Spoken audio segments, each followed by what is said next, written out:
সমতল ভূমির অনগ্রসর ক্ষুদ্র গোষ্ঠীর ভাগ্য বদল। গাজীপুর সদরে ছাগল ও উপকরণ বিতরণ করা হয়েছে। আমাদের প্রতিনিধি সামাদ খন্দকার জানান, সমতল ভূমিতে বসবাসরত অনগ্রসর ক্ষুদ্র নৃগোষ্ঠীর আর্থ সামাজিক ও জীবনযাত্রার মান উন্নয়নের লক্ষ্যে গাজীপুর সদরে বিশেষ অনুদান বিতরণ করা হয়েছে। সমন্বিত প্রাণী সম্পদ উন্নয়ন প্রকল্পের আওতায় আজ শনিবার 20 জুন স্থানীয় জেসন গেট সংলগ্ন সরকার একাডেমি প্রাঙ্গণে সুফলভোগীদের মাঝে ছাগল, পশুখাদ্য এবং ঘর তৈরির গৃহ নির্মাণ উপকরণ বিতরণ করা হয়।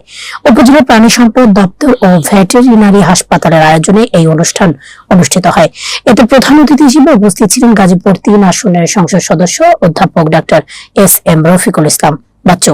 অনুষ্ঠানে বিশেষ অতিথি হিসেবে উপস্থিত ছিলেন গাজীপুর সদর উপজেলা বিএনপির আহ্বায়ক আলহাজ আবু তাহের মুসল্লি, সদস্য সচিব আলহাজ আবু বক্কর সিদ্দিক এবং গাজীপুর জেলা বিএনপির আহ্বায়ক কমিটির সদস্য আলহাজ জয়নাল আবেদিন রিজভী।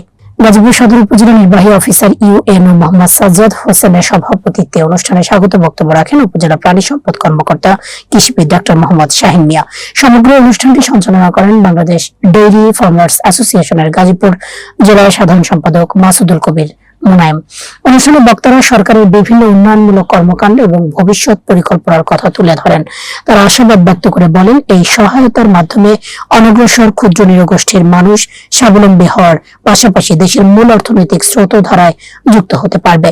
আমি সরাসরি আপনাদের পাশে আছি। আপনাদের যত অনুষ্ঠানে আমাকে আপনারা আমন্ত্রণ জানিয়েছেন, আমি জায়গায় বিভিন্ন অনুষ্ঠানে সকল অনুষ্ঠানে আমি গিয়েছি। কাজেই আমরা সকলে একত্রে থাকবো, একত্রে বসবাস করবো এবং একজনের